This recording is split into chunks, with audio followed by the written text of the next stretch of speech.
Hello, welcome to Bonniehood snail farm. Today I'll be showing you how you can incubate your snail eggs with a high hatchability. This is not difficult to achieve once you understand the key factors of egg incubation. And the number one factor is soil type. In this factor, loamy soil is most appropriate for egg incubation and hatching. Number two, the soil texture. The texture should be slightly sandy, loamy, preferably.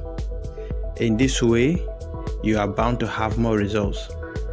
And that the soil has the ability to break into pieces after squeezing.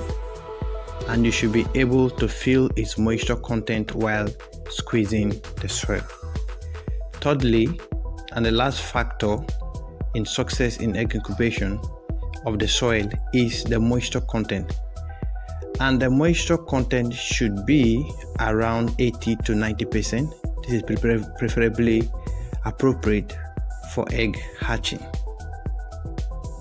Next, you stock your eggs, but over here we separate the eggs for several reasons. And one of such reasons is so that when they start to hatch, the babies will not easily reach the unhatched eggs, because they may want to start cannibalizing other eggs in search of calcium. And this act of cannibalism will drastically reduce your hatchability. So after keeping some soil at the base, you place more soil on the egg, slightly sprinkling to ensure that it completely covers the eggs. Then you sprinkle until it is about 2 cm thick. You don't have to bury them too deep, else some unhatched eggs may find it difficult to get to the top of the soil after hatching, which can result greatly to its death. If the soil is dry, I would have added some water into the soil to moisturize it. But over here, the moisture of the soil is very appropriate, so there is no need moisturizing it, else you may end up getting the soil so wet so much that it destroys the eggs and prevents its hatching process. Next, you cut the plantain leaves. Although there are so many ways to do this, some use dry leaves, but the fresh is my choice for preference for use because its rotting process keeps the incubation moistened.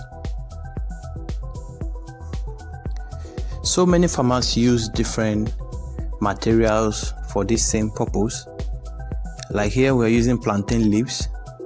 Several other farmers use banana leaves.